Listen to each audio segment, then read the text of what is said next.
Sarah Martinez smoothed down her simple blue dress as she walked into the Grand Plaza Hotel, her heart beating with anticipation. Today was her daughter Emma's wedding day, and despite everything, she couldn't help but smile. The lobby gleamed with marble and crystal, exactly the kind of venue her future son-in-law's family would choose. "Mom." Emma's voice rang out across the lobby. Sarah turned to see her daughter, still in her regular clothes, hurrying toward her. "You made it." But there was something tight about Emma's smile, a tension in her shoulders that Sarah recognized all too well. "Of course I made it, sweetheart. I wouldn't miss your big day." Sarah reached out to hug her daughter, but Emma took a small step back, her eyes darting around the lobby. "Mom, I need to tell you something," Emma began, wringing her hands. "James's family, they've made some changes to the seating arrangements." Sarah's stomach tightened. She'd been expecting something like this ever since James's mother, Patricia Thompson, had taken over the wedding planning. "What kind of changes?" "They've moved you to the back table," Emma said quickly, the words tumbling out. "Near the kitchen entrance. Patricia says it's because of the photographer's setup, but—" She trailed off, unable to meet her mother's eyes. Before Sarah could respond, a sharp voice cut through their conversation. "Emma, what are you doing down here? We need you in the bridal suite immediately." Patricia Thompson strode across the lobby, her designer heels clicking against the marble floor. Her eyes swept over Sarah with barely concealed disdain. "Oh, you're here." Sarah straightened her spine. "Hello, Patricia. The hotel looks lovely." Patricia's lips curved into a cold smile. "Yes, well, we wanted everything to be perfect for James and Emma. Speaking of which," she turned to Emma. "Darling, your hair appointment was scheduled for 10 minutes ago. You don't want to keep everyone waiting." Emma hesitated, looking between her mother and future mother-in-law. "Mom, I'm sorry about—" "Go on," Sarah said gently. "It's your day. Don't worry about me." As Emma hurried away, Patricia's facade dropped. "Listen," she said, her voice low and cutting. "I know Emma insisted on having you here, but let's be clear, you don't fit in with our crowd. The Thompsons have a certain reputation to maintain." Sarah kept her voice steady. "I'm here for my daughter." "Yes, and you can support her from the back of the room. We don't need your modest circumstances ruining the wedding photos. I'm sure you understand." Patricia's smile was sharp as glass. "Oh, and we've arranged for the staff meals to be served at your table." It seemed appropriate. With that, Patricia turned and walked away, leaving Sarah standing alone in the vast lobby. For a moment, she allowed herself to feel the full weight of the humiliation. She thought about the extra shifts she'd picked up at the hospital, working as a nurse to help pay for Emma's education. About the nights she'd spent helping Emma study for her medical school entrance exams, proud beyond words when she'd been accepted. Now her daughter was marrying into the Thompson family, owners of the largest hospital network in the state, and suddenly Sarah's decades of hard work meant nothing. She found her way to the ballroom, where the wedding would take place in a few hours. The space was stunning.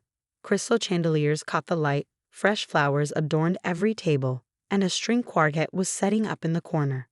But as she walked toward the back of the room, she saw it, her table, partially hidden behind a large pillar right next to the swinging kitchen doors. "Mrs. Martinez?"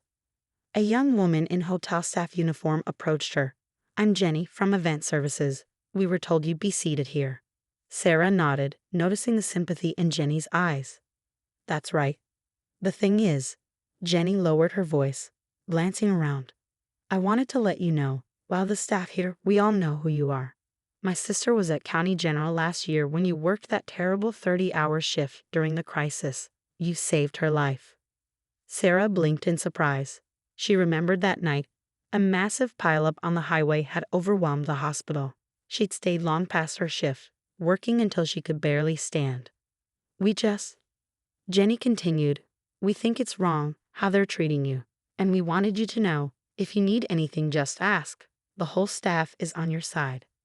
For a moment, Sarah stood there, processing Jenny's words. Then she remembered something that could change everything. She reached into her purse and pulled out her phone. "Actually," she said, a small smile playing at her lips, "there is something you could help me with. But first, I need to make a call."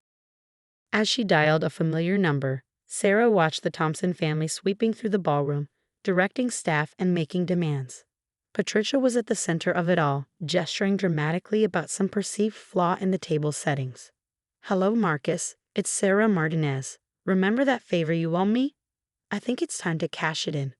The next 2 hours passed in a blur of activity. Sarah watched from her corner as the ballroom filled with guests, all dressed in designer clothes and dripping with jewelry. She couldn't help but notice how the Thompson family greeted each arrival with elaborate embraces and air kisses, at least until they spotted her. "Is that her?" She overheard one woman whisper to Patricia, "The mother who works as a nurse." Patricia's response was just loud enough to carry. "Yes, unfortunately. But don't worry, we've managed to keep her out of sight. Can't have anything spoiling James's big day." Sarah checked her watch. Any minute now. The first sign that something was wrong came when Jenny and 3 other servers suddenly removed their uniforms, revealing street clothes underneath. They walked straight through the middle of the ballroom and toward the exit. "Where are you going?" Patricia called out, her voice sharp. "We haven't even served the appetizers." Jenny turned, her head held high. "We quit." Before Patricia could respond, more staff members began following suit. The bartenders packed up their tools. The valet parking attendants walked off their posts. Even the wedding coordinator closed her laptop and headed for the door. "What is the meaning of this?" Patricia's face had turned an interesting shade of red. "You can't just leave. We have a contract." "Actually," a deep voice said from the doorway, "they can."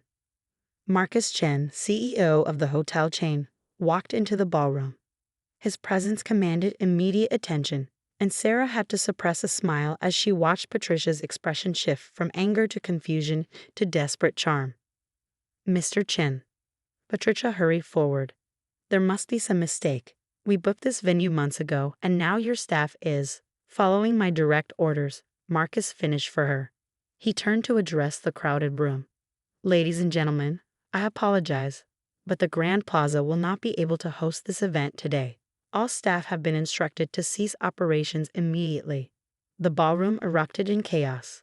Guests began murmuring. James's father was shouting about lawyers, and Emma, poor Emma, looked like she might faint. "Mom," Emma made her way through the crowd to Sarah's side. "What's happening?" Before Sarah could answer, Marcus spotted her and smiled warmly. "Sarah, there you are."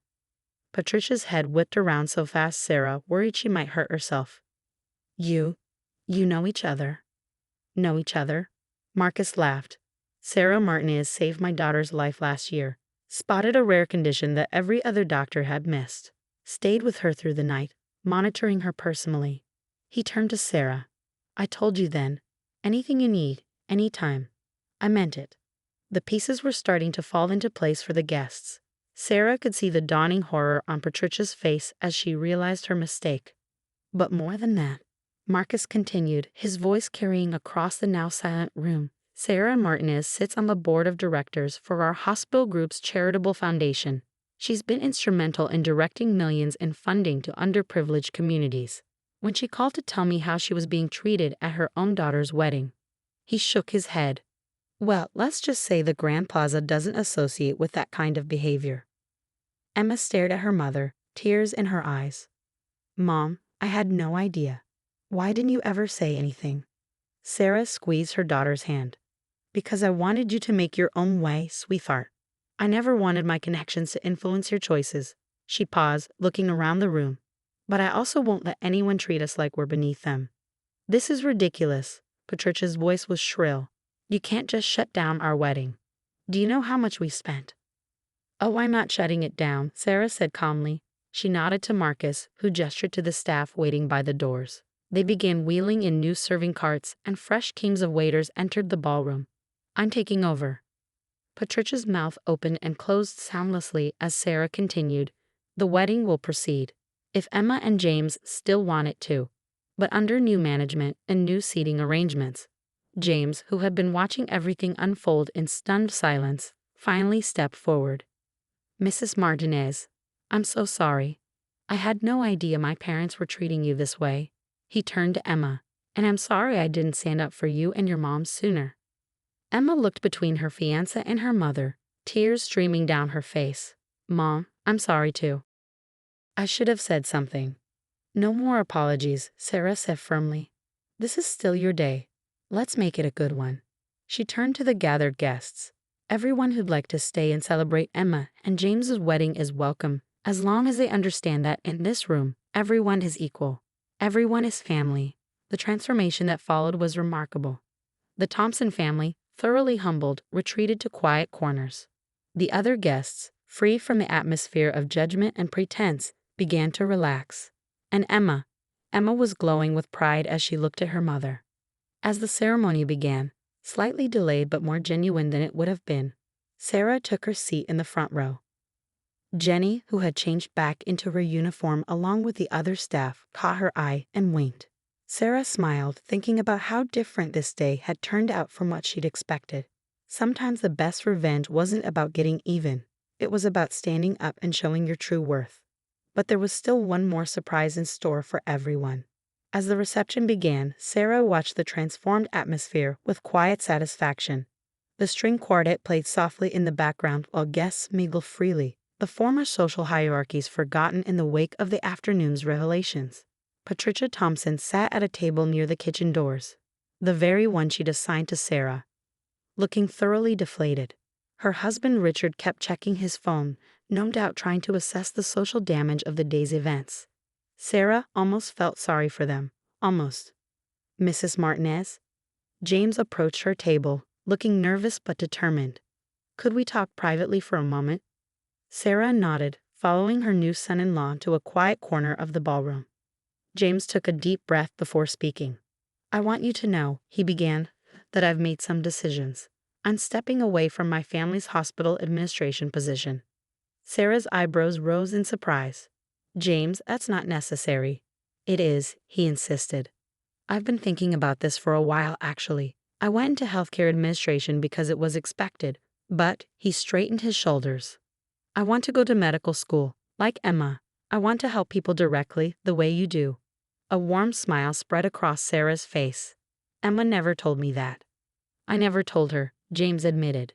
I was afraid of disappointing my parents, but after seeing you today, how you handled everything with such grace and strength, I realized I've been living my life trying to please the wrong people. Before Sarah could respond, Marcus Chen appeared at her elbow. Sarah, there's someone here who'd like to speak with you. He gestured toward the ballroom entrance, where an elegant older woman stood waiting. Sarah's heart skipped a beat as she recognized Dr. Catherine Reynolds, the current health commissioner for the state.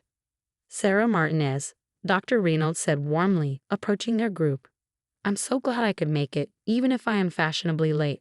Patricia and Richard Thompson, who had been watching from their table, practically tripped over themselves rushing over. Commissioner Reynolds, Patricia gushed. What an unexpected honor. Save it, Patricia. The commissioner cut her off coolly. I'm here to speak with Sarah. She turned back to Sarah with a smile. The board meeting is next week, and I wanted to discuss this in person. We've reviewed your proposal for the new community health initiative, and we're not just approving it, we're doubling the funding. The Thompsons' jaws dropped in perfect synchronization. But more than that, Dr. Reynolds continued, I'm retiring next year, and the governor has been asking for recommendations for my replacement. She gave Sarah a meaningful look. I'd like to put your name forward, if you're interested. The ballroom had gone quiet again, everyone straining to hear the conversation. Sarah felt Emma's hand slip into hers. She hadn't even noticed her daughter approaching. Mom, Emma whispered, you never told me about any of this. Sarah squeezed her daughter's hand. I've always believed that our work should speak for itself.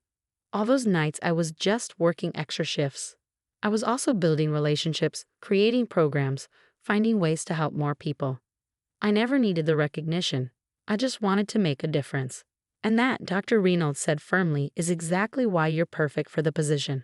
Patricia Thompson looked like she might faint. But she's just a nurse. Just a nurse? Dr. Reynolds raised an eyebrow. Mrs. Thompson, just a nurse. Sarah Martinez has done more for healthcare in this state than your entire family's hospital network. While you were planning galas and worrying about social status, she was actually saving lives and changing the system from within. James stepped forward. Commissioner Reynolds, I'd actually love to hear more about the Community Health Initiative. I'm planning to apply to medical school and medical school. Patricia interrupted, her voice shrill. But you're supposed to take over the family business. No, Mother, James said firmly. I'm going to make my own way, just like Emma did, just like Mrs. Martinez taught her to do. The reception continued into the evening, but with a distinctly different tone than anyone had expected. The Thompsons retreated to their table, their social cards thoroughly played. Meanwhile, Sarah found herself surrounded by guests eager to discuss her work and vision for the future of healthcare in their state. As she watched Emma and James share their first dance, Sarah reflected on how differently this day had turned out from what she feared. She hadn't set out to humiliate the Thompsons or prove her worth. She'd simply refused to be diminished by their prejudice. Jenny appeared at her side with a glass of champagne. You know, the young server said with a grin. When my sister told me about the nurse who saved her life, she said you were some kind of angel. I think you might actually be a ninja. Sarah laughed, accepting the champagne. Sometimes the best revenge isn't about getting even. It's about standing tall and letting your actions speak for themselves. Later that night, as the reception was winding down, Emma found her mother alone on the hotel's terrace, looking out at the city lights. Mom? Emma's voice was soft. I'm so sorry about everything. Not just today, but I've been pulling away from you, trying to fit into James's world. I forgot who I am, who you taught me to be. Sarah turned to her daughter, seeing not the bride in her expensive gown, but the little girl who used to fall asleep reading medical textbooks because she wanted to be just like her mom. You never have to apologize for trying to find your way, Sarah said, pulling her daughter into a hug. But remember, your value isn't in who you marry or what family you join. It's in what you do, how you treat people, and the difference you make in the world. Emma wiped away a tear, careful of her makeup. I know that now, more than ever. She paused, then added with a small smile, Health Commissioner Martinez. Sarah laughed. Let's not get ahead of ourselves. Why not? After today, I'd say anything is possible. As they stood there, mother and daughter looking out at the city together, Sarah felt a deep sense of peace.